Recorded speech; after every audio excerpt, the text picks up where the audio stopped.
Okay, first thing first. तो जो book अभी हम पढ़ रहे हैं उसका नाम क्या है?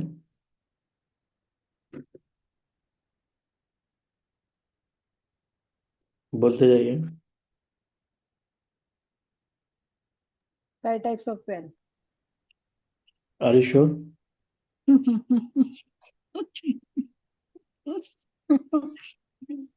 हाँ हाँ। मेरा मजाक नहीं है, सीरियस क्वेश्चन है। Oh my God. Five types of wealth, is it the right name? The five types of wealth. ऐसा ऐसा पता नहीं मुझे। Yes, the five types of wealth, the. Yes. हाँ हाँ। Okay, who is the author?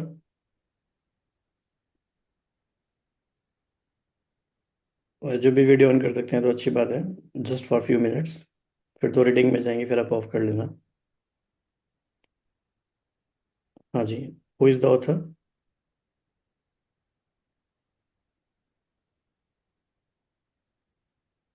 Sahil Bloom. Yes. And five types of wealth जो हैं वो फाइव टाइप्स क्या क्या हैं? ये हम इसलिए पूछ रहे हैं कि जिनको पता है उनके थ्रू बाकी सबका रिवीजन हो जाएगा। बाकी टेस्ट किसी का नहीं हो रहा है। टाइम है। जी। टाइम। सोशल वेल्थ है। Mental wealth. फिजिकल या। वेल्थ। Financial wealth. हाँ। यस। और ऑथर ने ये हाईलाइट किया है इसमें कि इन सारे पांचों वेल्थ का इंटरकनेक्टेड नेचर है। आप किसी एक पे फोकस नहीं कर सकते। एक पे फोकस करेंगे तो कहीं और से फोकस हट जाएगा फिर आपका। तो आपको बैलेंस करके चलना है, इंटरकनेक्टेड नेचर, ये बात हमें ध्यान रखनी है। अच्छा, एक और इंटरेस्टिंग क्वेश्चन। हर एक हर एक टाइप के वेल्थ के लिए ऑथर ने कुछ पिलर्स बताए हैं। तो कितने कितने पिलर्स बताए हैं हर एक वेल्थ के लिए?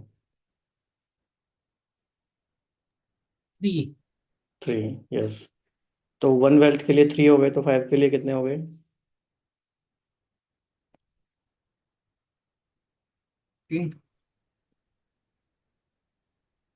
15 हो गए ना, 15 पिलर्स हो गए हमारे पास। कितनी इंटरेस्टिंग बात है कि हर एक वेल्थ के लिए हमें क्लियरली थ्री थ्री पिलर्स पता चलेंगे। तो पहली हमारी टाइम वेल्थ थी जिसका आज लास्ट डे है। इसमें हमारे थ्री पिलर्स क्या रहे हैं?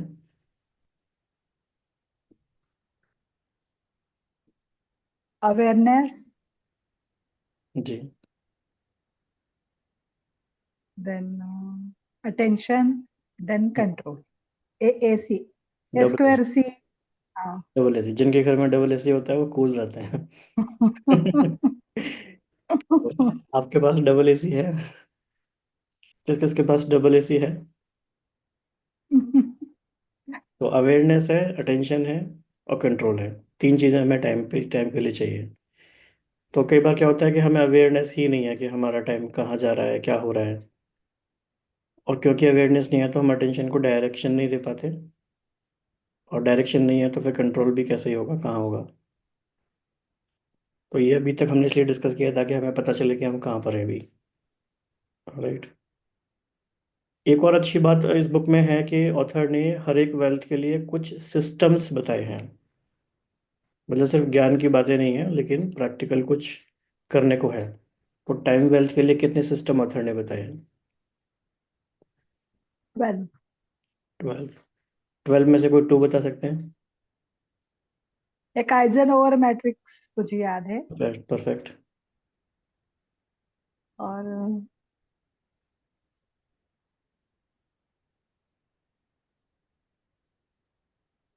और दूसरा? इंडेक्स कुछ. इंडेक्स में नहीं पर. Index index. कार्ड। हाँ, इंडेक्स कुछ था या कार्ड या मेथड मुझे याद नहीं आ रहा था, पर इंडेक्स वर्ड याद है. Hmm. Index card method, yes. चलो कुछ कुछ हम चित्रात्मक तरीके से भी देख लेते हैं। हाँ. तो एक ये एज ए समरी भी हमें सब ध्यान रखना है, और आप इसका स्क्रीनशॉट वगैरह ले सकते हो। Assessing your current wealth. Time wealth का असेसमेंट हम कैसे करेंगे? Rating our autonomy over our schedule and ability to prioritise what matters. हमारे पास कितनी टाइम वेल्थ है वो इस बात से डिसाइड होता है कि हमारा कितना कंट्रोल है अपने टाइम के ऊपर। इसी तरह से सोशल वेल्थ कैसे डिसाइड होगी, जो भी हम आज से शुरू करेंगे पढ़ना। Evaluate the depth and quality of your की रिलेशनशिप। कहते हैं थोड़े संबंध हो लेकिन गहरे संबंध हो, ऐसे। Mental wealth, assess your learning, creativity and emotional resilience। Physical wealth कितनी है हमारे पास, इसका assessment, reading our energy, health status and physical capabilities. And financial wealth, evaluate your resources relative to your personal enough. काफ़ी interesting है, काफ़ी subjective चीज़ें हैं। अब जैसे हम इसमें बात कर रहे थे, ये थोड़ा वैसा दिख रहा है इसमें आपको। हर एक वेल्थ की थ्री थ्री पिलर्स हैं। टाइम वेल्थ के थ्री पिलर्स हैं, awareness, attention, control. Social wealth का है depth, breadth and earned status. तो अभी इन्हीं दो पे फोकस करेंगे, फिर आगे बढ़ेंगे। बाकी इसमें ये सारी चीज़ें डिस्कस होंगी धीरे धीरे। राइट। ये हमने डिस्कस किया इंटरकनेक्टेड नेचर ऑफ वेल्थ। जी, तो सो फार अभी किसी को इसमें कुछ कहना है? अभी तक क्लियर है?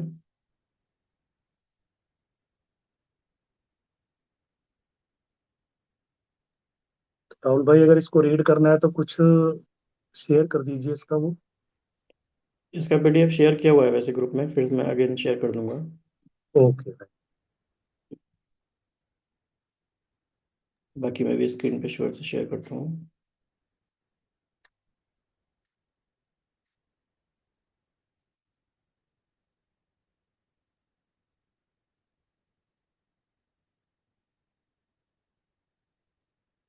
जो भी सेशन पिछले अभी तक हुए हैं, सारी रिकॉर्डिंग्स यूट्यूब पे अवेलेबल हैं वैसे, रिवीजन करने के लिए। तो टाइम वेल्थ में ये 12 सिस्टम्स हमने डिस्कस किए हैं अभी तक जिसका जो भी कुछ रह भी गया है तो भी अगर आप इनको ध्यान से देखेंगे तो आपको क्लियर हो जाएगा कि हम कहाँ पर हैं। पहला था the time wealth, hard reset, energy calendar, the to list exercise, Eisenhower matrix, index card, to do system, Parkinson's law. और सब भी बहुत प्रैक्टिकली तरीके से बहुत अच्छे बताए। The anti procrastination system, the flow state, boot up sequence, effective delegation. कल हमने पढ़ा था इफेक्टिव डेलीगेशन। इफेक्टिव डेलीगेशन के थ्री कोर प्रिंसिपल्स थे, किसी को याद है?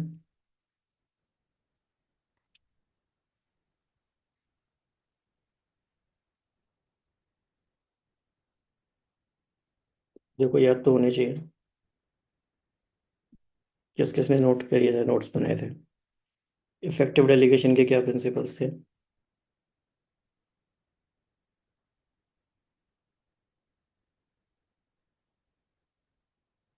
चलो यहाँ से हम थोड़ा थोड़ा रिवाइज कर लेंगे इफेक्टिव डेलीगेशन से। जी, याद आ रहा है तो बताइए जिनको याद आ रहा है।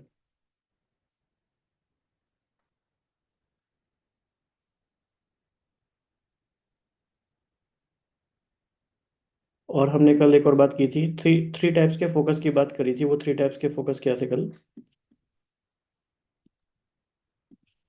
Micro, macro and the last one है। Meta, meta awareness, meta focus. हाँ, yes.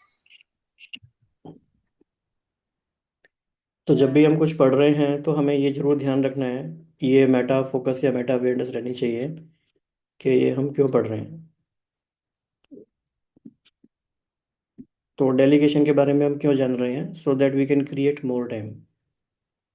How to create time leverage. तो थ्री कोर प्रिंसिपल्स थे, अप्रोप्रिएट टास्क प्रोफाइलिंग, जिसको जैसा काम दिया जाना है वैसा ही काम देना है। क्लियर एक्सपेक्टेशंस सेट करना। और इनफाइनाइट फीडबैक लूप्स क्रिएट करना। इसके अकॉर्डिंग थ्री लेवल्स हमने देखे थे, base level, middle level and top level delegation. तो बेस लेवल, मिडिल लेवल और टॉप लेवल, इसका क्या क्राइटेरिया था? क्यों हमने थ्री पार्ट्स में डिवाइड किया है?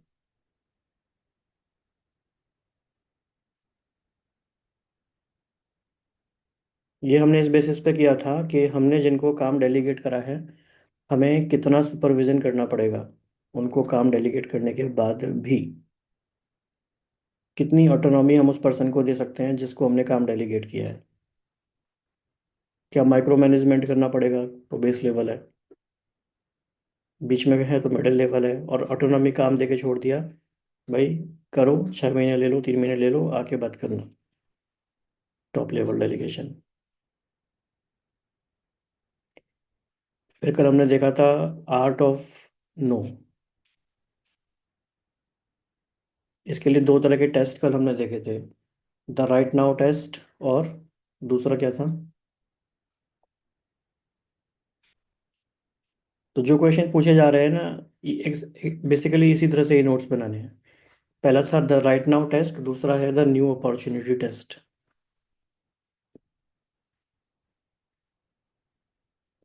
उसके बाद कल हमने एक बहुत ही ज़्यादा एक्सट्रीमली इंपॉर्टेंट टॉपिक देखा, how to manage your time, time blocking and the 4 types of professional time. तो टाइम ब्लॉकिंग में इन्होंने किसी एक बड़ी पर्सनैलिटी का एग्जांपल दिया था। उस पर्सन का नाम क्या है? ये FAQs हैं सारे। बेंजामिन फ्रैंकलिन क्या? Benjamin Franklin and autobiography of Benjamin Franklin, बहुत ही फेमस बुक है। तो इसको हम कवर करेंगे आने वाले टाइम में भी। तो बेंजामिन फ्रैंकलिन टाइम ब्लॉकिंग करते थे, उनका हमने टाइम ब्लॉकिंग का सैंपल भी देखा था। 4 टाइप्स ऑफ प्रोफेशनल टाइम कल हमने पढ़े थे, किसी को याद है कौन कौन से थे?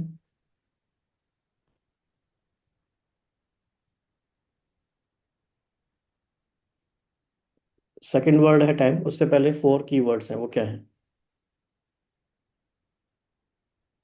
This is recall exercise, active recall. एक वर्क टाइम था क्या उसमें? टाइम तो वर्ड है ही, डैश वर्क, टाइम, टाइम से पहले क्या है? वर्क, वर्क, ऐसा मुझे लग रहा नहीं नहीं, है। देखो अटेंशन से हमें सुनना है, हमें याद भी रखना है, चीज़ों को रिकॉल भी करना है, वरना फिर फायदा नहीं है। और कौन था कल सेशन में, कोई और रिकॉल कर सकते हैं? एक था मैनेजमेंट टाइम, था ना? तो बहुत ही इंटरेस्टिंग है ये। 4 types of professional time, management की एक्टिविटीज़ जो होती हैं, हाँ, दूसरा क्रिएशन, फिर है कंजम्पशन, और फोर्थ है आइडिएशन। इंटरेस्टिंग है ये classification. 4 types of professional time, मतलब कोई भी प्रोफेशनल होगा उसका जो भी सारा टाइम जाता है वो 4 पार्ट्स में डिवाइड कर सकता है। मैनेजमेंट वाली मेरी कितनी एक्टिविटीज़ हैं, मतलब ईमेल्स वगैरह चेक करना, एडमिन वाले जो टास्क होते हैं। क्रिएशन वाले कितना टास्क हैं, कंजम्पशन मतलब content consumption, ideation, brainstorming, all this things. फिर उन्होंने एग्जाम्पल भी दिए हैं, मैनेजमेंट के कौन से टास्क होते हैं, meetings, calls, presentation, email processing, team and people management. Creation में क्या क्या आ गया, राइटिंग, कोडिंग, बिल्डिंग, प्रिपेयरिंग।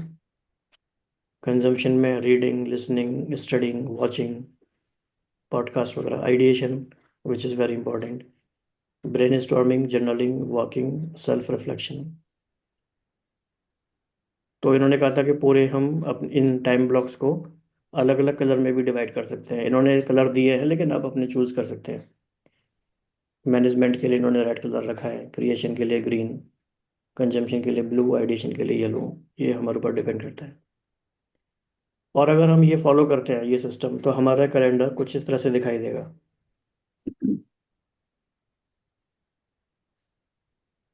तो एट ए ग्लांस आप इसे देख लीजिए। तो कोई भी टाइम ब्लॉक कम से कम कितने ड्यूरेशन का, मैक्सिमम कितने ड्यूरेशन का हो सकता है?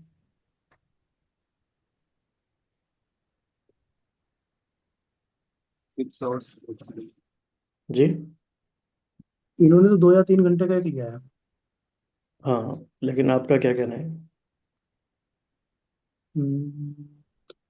Yes sir. किसी भी काम में लगभग इतना टाइम तो होना ही चाहिए मेरे ख्याल से। हम्म। हम्म। वैसे तो हर एक फिर का तो आंसर अलग अलग हो सकता है। इसका आंसर ये भी हो सकता है कि there is no such lower and upper limit as such, लेकिन फिर भी पर्सनल एक्सपीरियंस से कोई कहना चाहे तो आई वुड से मिनिमम होना चाहिए 25 मिनट्स टाइम ब्लॉक, और मैक्सिमम होना चाहिए for at a stretch 2 hours, यानी 1 पोमोडोरो साइकिल। यानी again we are speaking language of pomodoro only. 1 pomodoro is minimum and 4 pomodoro sessions, that is 1 pomodoro cycle is maximum. उसके बाद फिर एक लंबा ब्रेक लेके थोड़ा कुछ और कर सकते हैं, इट डिपेंड्स। फिर उन्होंने 3 टिप्स दिए थे कल। बैच मैनेजमेंट टाइम, मतलब आप ऐसे दिन भर में फैला फैला के काम मत करो, उसको बैच कर लो, एक साथ कर लो, 1-2 घंटे में सारे काम कर लो। इंक्रीज क्रिएशन टाइम, क्योंकि जैसे जैसे हम आगे बढ़ते हैं अपने अपने प्रोफेशंस में, तो क्रिएशन आइडिएशन वाला टाइम हम कम कर देते हैं फिर, लेकिन वो ज़्यादा करना चाहिए। तो create space for consumption and ideation. तो ये तो अभी तक हमने किया रिवीजन। तो एनी थॉट्स सो फार? तो तो आइडिएशन में जैसे वॉकिंग इन्होंने लिखा है, तो वॉकिंग इंक्रीज कर सकते हैं हम, सेल्फ रिफ्लेक्शन हम इंक्रीज कर सकते हैं, राइट? एक्चुअली रिफ्लेक्टिव वर्किंग लिख सकते हैं उसको। रिफ्लेक्टिव वॉकिंग, राइट ना? Hmm. And brainstorming with self और विद सम गाइस। कैसे भी। गुड। जी। तो आज हम अभी देखेंगे